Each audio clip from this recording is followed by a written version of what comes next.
Se acaba de impulsar nuevamente el sistema de recompensa, ¿no?, para la captura de delincuentes, ¿no?, que además era un sistema que se venía operando por una manera más gradualizada, y el ministro Basombrío ha dicho que se le va a dar mayor impulso, ¿no?, y que esto va a permitir justamente la captura de aquellos delincuentes o aquellas personas que se encuentran en situación de prófugos, ¿no? Usted, como le comenté al inicio, conoce muy de cerca esta problemática. ¿Qué opinión tiene sobre este particular? Positiva. ¿Ya? Positiva si vemos que te están ofreciendo dinero para capturar a delincuentes y eso nos va a dar tranquilidad, a la larga es positivo. Y hemos visto que expresidentes regionales han sido capturados precisamente por ese incentivo que se dio. Unos 100.000 soles, otros 30.000 soles, 50.000, y han caído, como se dice. Y la lista de los más ranqueados, los 10 más ranqueados, pues es un invento no nuestro. Eso ya existe hace años, y los que veíamos películas del lejano oeste, había recompensas y hay personas especializadas que se llaman busca recompensas, ¿no? Entonces ya es una profesión, digamos, que te permite buscar a las personas y que vas a tener plata, y eso está bien visto en muchos sitios, y bienvenido si lo hacen acá. Claro, pero esta es una medida que tiene que ir acompañada con otras medidas, naturalmente, ¿no? Y a esto quería ir, ¿no? El tema, creo que desde mi punto de vista principal, es que nuevamente ha vuelto a la luz pública impulsar el CONACET, ¿no?, que es el Consejo Nacional de Seguridad Ciudadana, ¿no? Nosotros recordamos, al inicio del gobierno del presidente Ollanta Humala, instaló el CONACET, ¿no?, con la presencia de todos sus componentes, todos sus integrantes, ¿no? Y la gente en realidad tenía una mirada de optimismo, pero pasaron 5 años, la situación ha sido igual, ¿no? Los diagnósticos siguen siendo los mismos o aún peores, ¿no? Yo quisiera que usted nos explique brevemente qué es el CONACET, cómo trabaja, cómo se articula y cuál es su importancia, para luego ir conversando sobre temas de fondo ya referidos al tema de seguridad en sí, ¿no? Perfecto. Es el Consejo Nacional de Seguridad Ciudadana. ¿Y dónde comienza? Comienza a nivel de alcalde. El alcalde se tiene que reunir con los miembros de su Consejo de Seguridad Distrital, que está conformado pues por los comisarios, por el jefe de serenazgo, si es que está, por los vecinos organizados, por el juez de paz, el Poder Fiscalía, ¿no?, los más connotados de la localidad para la seguridad ciudadana. Es obligación que se reúnan todos los meses. Si no se reúnen todos los meses, son pasibles de sanción y de denuncia por la Fiscalía y de suspensión de 1 mes al alcalde. El acto seguido son los comités provinciales que se tienen que reunir y los regionales. Y estos regionales, a su vez, se juntan en el Consejo Nacional de Seguridad Ciudadana, que es lo que se reúne el presidente de la República. Si a nivel distrital viene un fiscal, en el nacional se va a reunir el fiscal de la nación, ¿no? Entonces cada uno en su nivel, y tienen que ponerse metas para cumplir durante el periodo del quinquenio, por decirte, a dónde vamos a llegar y cuánto y qué resultados vamos a tener. Y eso es lo que se tiene que hacer. Y las reuniones, si vemos que a nivel distrital es 1 vez al mes, el nacional no se puede reunir cada 3 o 4 meses, ¿no? Se tiene que reunir constantemente. Y aquí, si bien dice que va a estar presente el presidente de la República, quien lo preside es el primer ministro. Anteriormente lo presidía el ministro del Interior y se le mejoró al ponerlo al primer ministro. El presidente de la República asiste y espero que sea más de 1 vez, no como la que tuvimos 3 o 4 veces que estuvo el presidente anterior y no hubo más. Esperemos pues que ahí en las metas que se ponen tengamos los resultados que queremos, que es más seguridad. Una experiencia con indicadores creo que positivos acá en la región es Colombia, ¿no?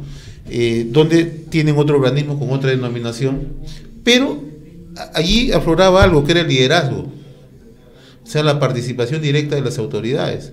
En Medellín, el alcalde de Medellín era una persona que visitaba permanentemente las zonas más calientes, denominadas así por los colombianos, pero adicionalmente había un correlato que era la participación de gobiernos locales, juntas vecinales y una presencia inmediata de medios de comunicación. No para dar una respuesta alarmista, o sensacionalista, sino de sensibilización. ¿Por qué no se hace esto acá? Mira, la pregunta es, y el tema concreto es, esto es una decisión política de quererlo hacer. Mientras la cabeza no esté pensando todo el día en seguridad ciudadana y pidiendo cuentas, pues no vamos a tener resultados. Y esa es la forma de organizarse. Yo he sido alcalde, y cuando fui alcalde, lo primero que convoqué apenas se dio la ley, fue al Consejo Distrital, y reunirnos y ver cuáles son los problemas, y semanalmente cómo podíamos encontrarle solución. Y obviamente que si te reúnes con la gente adecuada vas a encontrarle solución. Por eso hay distritos que han seguido los métodos de seguridad y reuniones y tienen resultados, y otros que están esperando pues que les venga del cielo la seguridad, y así no va a caer. Todos tenemos que estar involucrados en la seguridad, comenzando desde la autoridad política más cercana, que es el alcalde, después al provincial, después al regional y después al presidente, ¿no? Ahora, usted acaba de hacer un enfoque bastante interesante, ¿no? O sea, conocemos el diagnóstico, hay experiencias municipales bastante notables, el caso de Miraflores, que está ubicado aquí en Lima, creo que es saltante, y hay otros distritos. Pero ¿qué hacemos, por ejemplo, con localidades? Nosotros llegamos a localidades del interior del país, aquellas jurisdicciones donde por cuestiones presupuestales no pueden dotar de unidades de serenazgo, no pueden dotar de equipos móviles, no pueden dotar de personal. ¿Cómo se pueden articular desde la experiencia suya, porque usted viaja bastante al interior del país, cómo podemos nosotros trabajar de manera cohesionada e involucrar autoridades, población, en este tema tan sensible como la seguridad ciudadana? Porque miramos las cifras, pero digamos el resultado humano a veces no lo miramos, ¿no? Sí, aquí mira, tenemos que conversar. Si el alcalde no conversa con el alcalde provincial y no conversa con la región, pues no tenemos resultados. A veces son de otros partidos, otras agrupaciones, y no conversan entre ellos. Y eso es malo, porque lo que nosotros queremos es seguridad, y si hay enfrentamientos, pues no lo conseguimos. Y te doy un ejemplo. El Ministerio de Economía da fondos concursables para seguridad ciudadana. Te digo, 250 millones que presenten los mejores proyectos, y de ahí se escogen para que el gobierno les asigne sin lugar a devolución, ¿no? O sea, gratuitamente les transfiere esa plata. Pero ¿qué pasa? Cuando hemos visto los resultados de esos 250 millones a disposición de los alcaldes, resulta que se entregaron solo 73 millones. Y uno dice, oye, ¿qué pasó acá? ¿No? Y esa era la preocupación de la comisión. Entonces hicimos un evento con los del Ministerio de Economía. Díganos, oye, ¿qué ha pasado? ¿Cómo puede sobrar plata? ¿Cómo es que la gente no pide plata para seguridad? Me dice, es muy sencillo. En un distrito han pedido cámaras de videovigilancia, lo cual está bien, ¿no?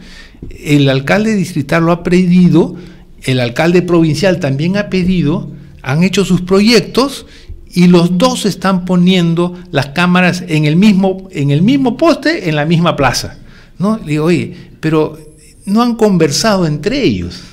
No pueden presentar dos proyectos para el mismo, pidiendo plata para lo mismo, para cámaras de seguridad en el mismo poste. Entonces, pónganse de acuerdo, y entonces ese proyecto va a ser viable. Y así cosas que son de ABC, ¿no? De errores de principiante, es lo que cometen, y no se quedan los fondos ahí cuando todos quieren seguridad, ¿no? Ese es algo práctico.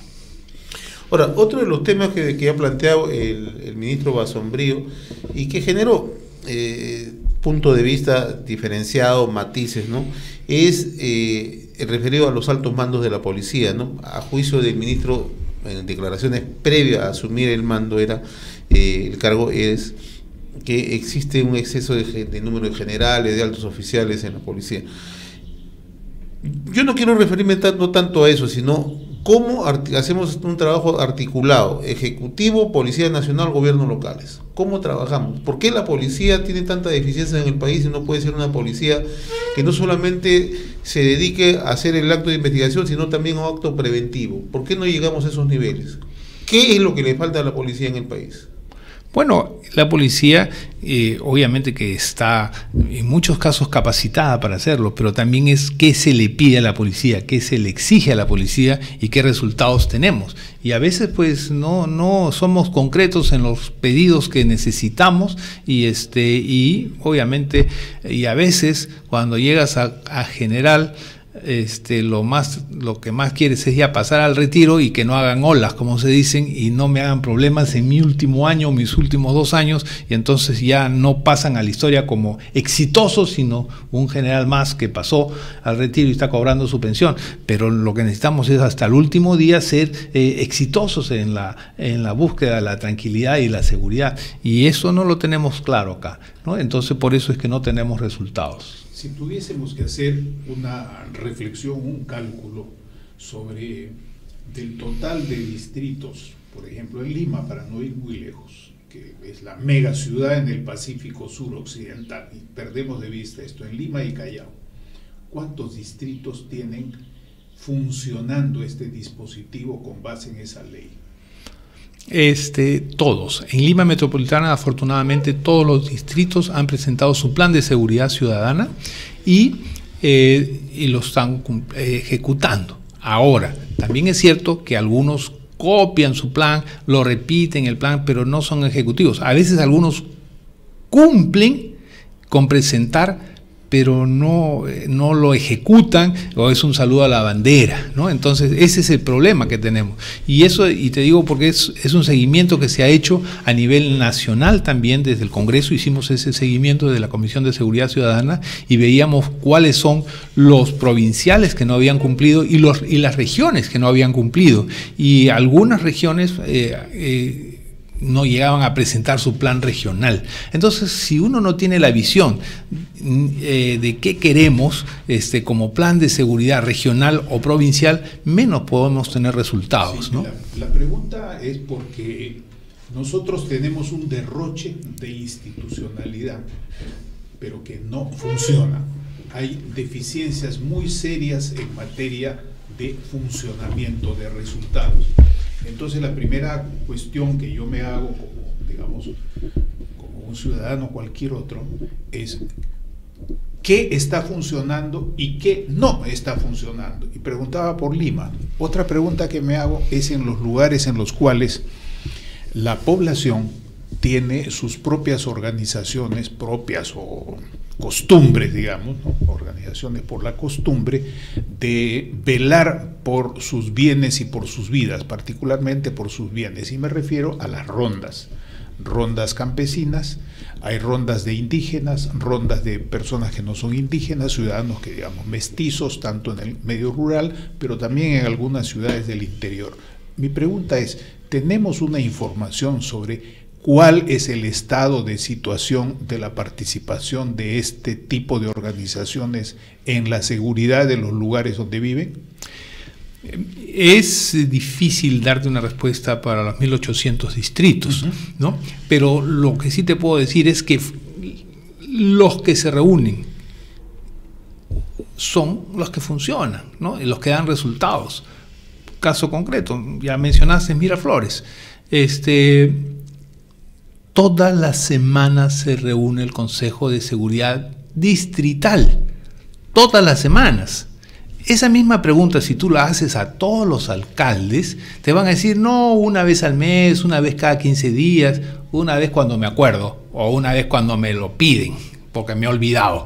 Entonces, no tiene resultados, porque muchos alcaldes no tienen como uno de sus requisitos la seguridad ciudadana. Entonces, si no se preocupan por la seguridad, y a veces no se especializan en el recojo de la basura o en los huecos, o etcétera, etcétera. Entonces, se dedican a otras cosas.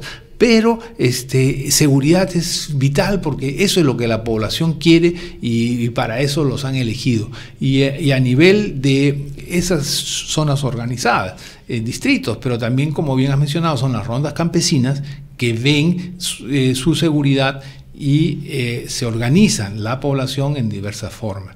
Y no necesariamente significa que tiene que ser con plata. porque para reunirte entre los vecinos no necesitas plata. Después saldrá, después se conseguirá, pero es la decisión y la voluntad de los vecinos. Decisión y liderazgo, ¿no? Así es, para reunirse y tener resultados. Y eso es, miren, por ejemplo, ahora que hablamos de recompensas, en Miraflores pusimos años atrás un póster donde estaban personas requisitoriadas. 30 personas requisitoriadas, su foto. Nada más. Y lo poníamos en los locales comerciales y salían las fotos de personas requisitoriadas. Entonces nos venían, no la persona, venía un familiar, la hermana, y decía, oye, ¿por qué está mi hermano aquí en esta foto? Sáquenlo, señor alcalde. Digo, no, un momentito. Esa persona que venga y se presente a la policía y entonces ahí que aclare su problema, ¿no? Mientras tanto, ahí va a estar.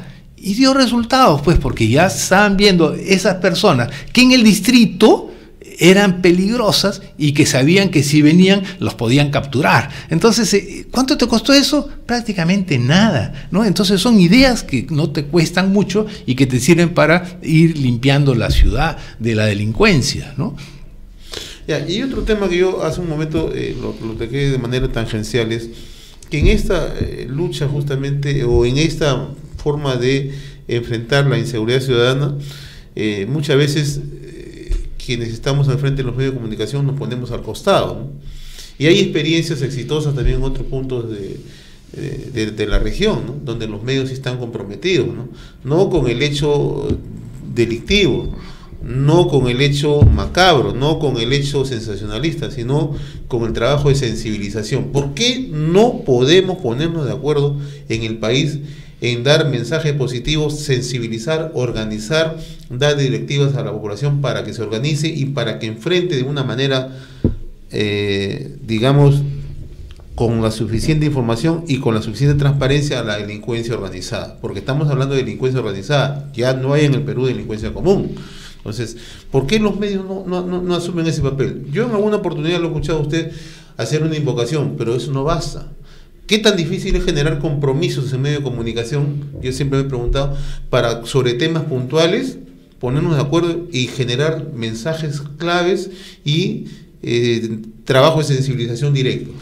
Mira, es un excelente punto de vista que hay que ponerlo en práctica y esperemos pues que en este gobierno que comienza lo ponga en práctica. La seguridad no va a ser uno que otro que ponga a ser muy buen ministro podemos tener o muy buen jefe de policía podemos tener, pero es un trabajo que todos tenemos que trabajar. Y una campaña aislada a veces puede tener, pero en su gran parte no tiene resultados efectivos. O sea, creo que tiene que ser orgánica, bien pensada y que todo el mundo deponga a veces esos intereses de carácter a veces económico o a veces de carácter personal, porque la situación es tan grave. El otro día conversábamos, por ejemplo, con el presidente de la Cámara de Comercio, el gerente general de la Cámara de Comercio de Piura, el señor Carlos Sánchez, que seguramente nos escucha permanentemente, ¿no? Y nos da una cifra, Manuel, ingeniero Andrade, bastante preocupante. 500 millones de soles no son invertidos anualmente en Piura por las extorsiones, por las presiones que existen solamente en Piura, en la región Piura, ¿no? Ya me imagino qué estará ocurriendo en otros puntos del país, ¿no? Entonces creo que es momento, así como en su momento se tocó el tema de terrorismo de una manera frontal, abierta, creo que ahora, con un tema que permanentemente nos amenaza, podemos generar cruzadas que permitan sensibilizar a la opinión pública, ¿no? Mira, el tema de seguridad es transversal, nos toca a todos. Por ejemplo, si tú ves en Lurigancho, el 66% de las personas que están ahí no han terminado secundaria, ¿no? En el penal de Lurigancho. ¿Y eso qué te dice? Que no hubo un esfuerzo de la comunidad, de la sociedad, para que salgan o culminen sus estudios. ¿Qué campaña tenemos cuando vemos a los muchachos que no están asistiendo? Están vagoneteando por afuera, que se tiraron la vaca, que no hicieron nada. ¿Qué esfuerzos hacemos desde la comunidad educativa para saber qué pasa con esos alumnos que no están asistiendo a clases? Que a la larga pues van a abandonar porque perdieron el ritmo del salón y no pueden dar los exámenes y entonces se dan por la fácil. No culminan el colegio y después cuando tú no tienes quinto de secundaria, ¿qué trabajo consigues? No consigues fácilmente un trabajo, si ahora cada vez te piden más requisitos de calificación para un trabajo. Entonces es un trabajo de la sociedad que tenemos que hacer desde la educación, hacer el seguimiento, los padres de familia, los educadores, el colegio, el alcalde, la comunidad, para ver qué pasa con esos alumnos. Y por ejemplo también cuando tú ves que salen del Lurigancho, porque del penal del Lurigancho, cuando cumplieron su pena, ¿dónde van? Regresan a su barrio, regresan a su zona, y al regresar a su zona, ¿qué oportunidades de trabajo le estamos dando? ¿Qué podríamos darle para que no delincan nuevamente y no regresen? Entonces, eso es lo que tenemos que estar viendo como comunidad, para que en nuestra comunidad no delincan. Y el alcalde tiene que ver todo eso también, a ver, oye, un puesto para dentro de la comunidad se le puede dar. Entonces, esas son las cosas que tenemos que ir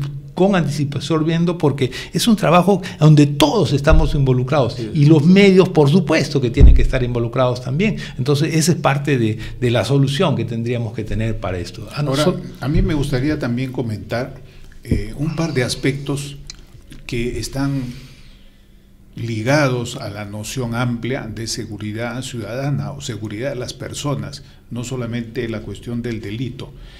Uno tiene que ver con las construcciones, el otro tiene que ver con el ordenamiento vial. Y pongo ejemplos. Yo vivo en Pueblo Libre, Avenida Paso de los Andes, cuadra 5, cruce con la cuadra 5 de la Avenida Bolívar.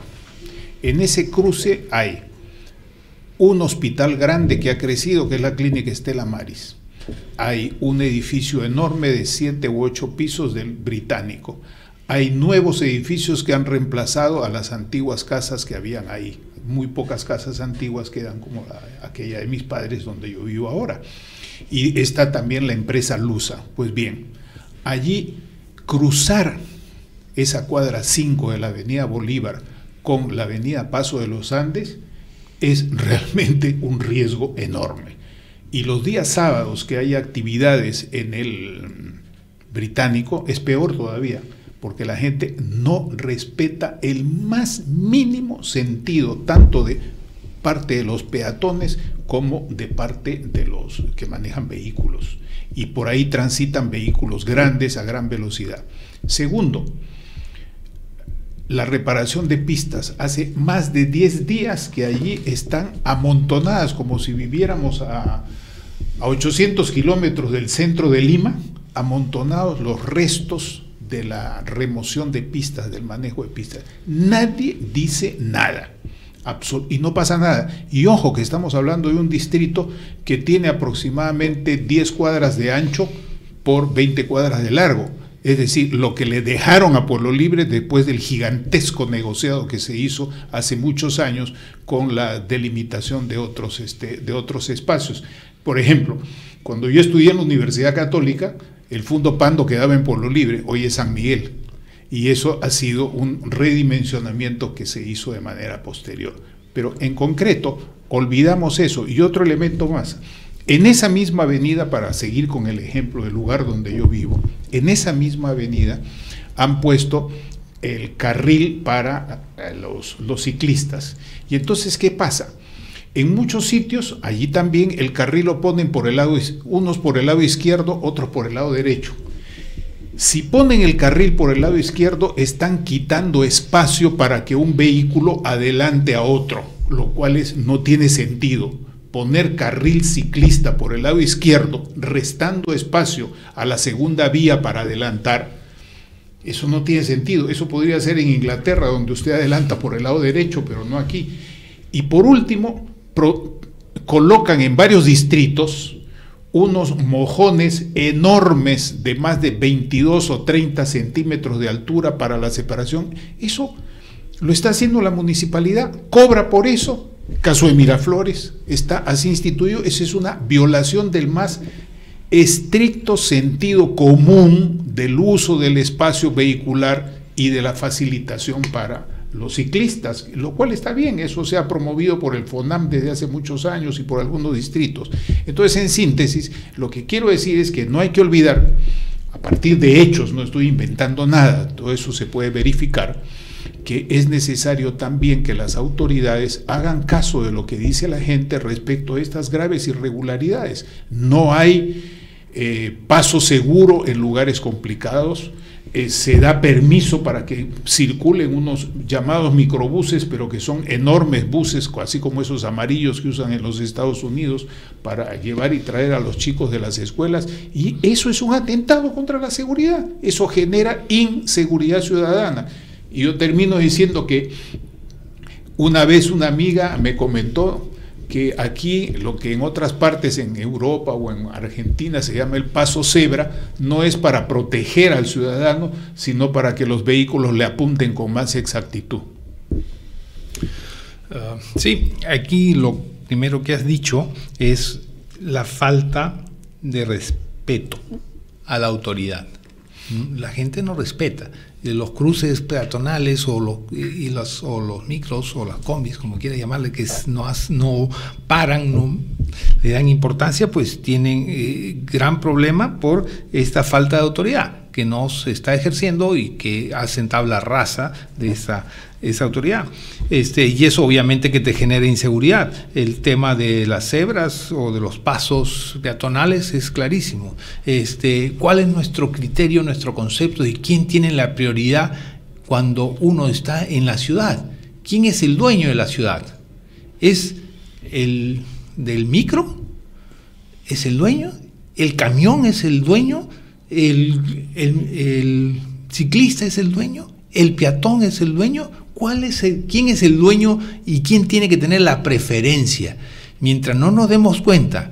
La persona con mayor riesgo, el peatón. Efectivamente, ese es el que tenemos que respetar. Prioridad es el peatón. Segundo es el ciclista. Tercero es el auto masivo, ¿no? Los ómnibus, que son más de transporte masivo, es prioridad al vehículo particular, ¿no? Aquí nosotros tenemos al revés. Primero es el carro particular antes que el peatón, y nosotros metemos el carro, como se dice, porque creemos que tenemos la prioridad. Nuestra escala de valores tiene que ser bien clara. Primero es el peatón. Pase, señor peatón, usted tiene preferencia en los cruces, y de esa forma nos vamos ordenando, y ahí la prensa puede hacer buena campaña educativa para que los ciudadanos, porque a veces nosotros pensamos que ya todo el mundo lo sabe, no, pero todos los días van creciendo los niños, y los niños y los jóvenes no siempre tuvieron esa capacitación y creen pues que como no hay la ley de la selva. No, esa es una campaña constante de educación que se tiene que tener de quiénes son los prioritarios en la ciudad. Primero los peatones, segundo los ciclistas, tercero transporte masivo.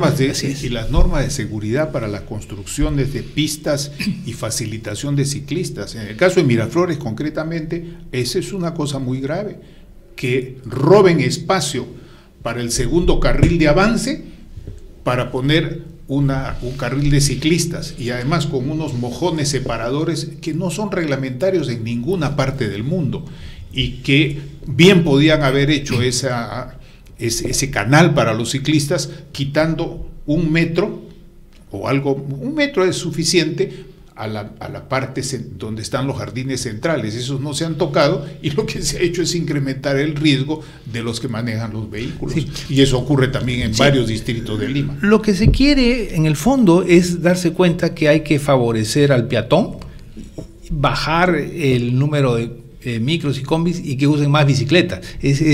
Aparte que es más saludable, y entonces creando el espacio saludable de la ciudad para los ciclistas y que estén seguros, pero ¿no? Haciéndolo bien.